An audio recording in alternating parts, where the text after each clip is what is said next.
JB music studio के गाने सुनने के लिए हमारे चैनल को सब्सक्राइब करें और बेल आइकन को दबाना ना भूलें।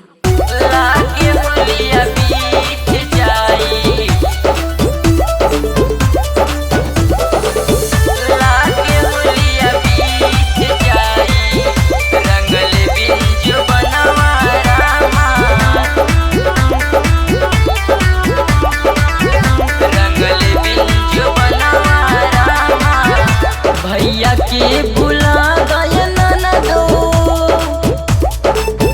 दहकता खजनवा रामा।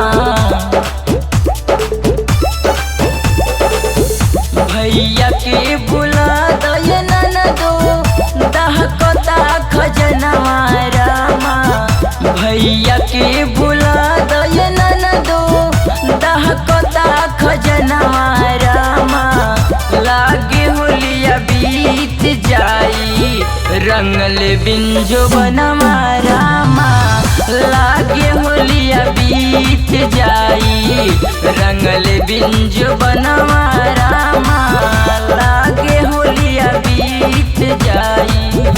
Recording by JB music studio Sant Kabir नगर। लागे होलिया बीत जाई।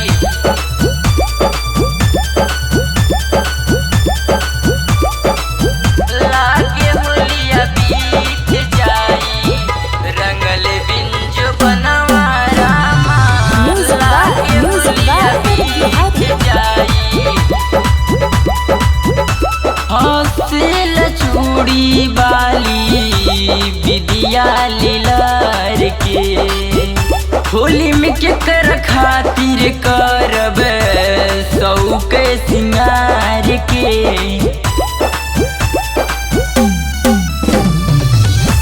हंसिल चूड़ी बाली विदिया लीलार के।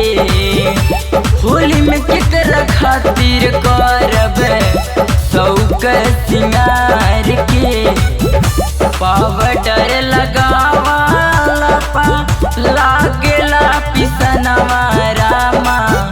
पावडर लगावाला पा लागेला पिसनवा रामा। लागे होलिया बीत जाई रंगल बिंजो बनवा रामा। लागे होलिया बीत जाई रंगल बिंजो बनवा रामा। लागे होलिया बीत जाई। लागे होलिया बीत जाई। Recording by JB music studio Sant Kabir नगर। लागे होलिया बीत जाई रंगल बिंजो बनवा रामा। लागे होलिया बीत जाई। शैलेश अरज शर्मा के दर्द बताई दा। खींच के हमर फोटो विशाल पिया के भेजाई दा। शैलेश रज शर्मा के दर्द बताई दा। खींच के हमर फोटो विशाल पिया के भेजाई दा। सानी राज बीरो देवरू करले बहनवा रामा। सानी राज बीरो देवरू करले बहनवा रामा।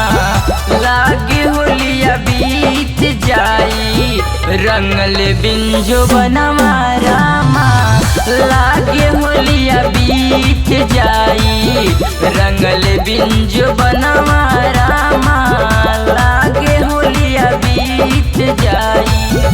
भैया के बुला गए ननदो दहकता खजनवा रामा। भैया के बुला गए ननदो दहकता खजनवा रामा। लागे होलिया बीत जाई रंगल बिंजो बनवा रामा। लागे होलिया बीत बीत जाई, रंगल बिंज बनवा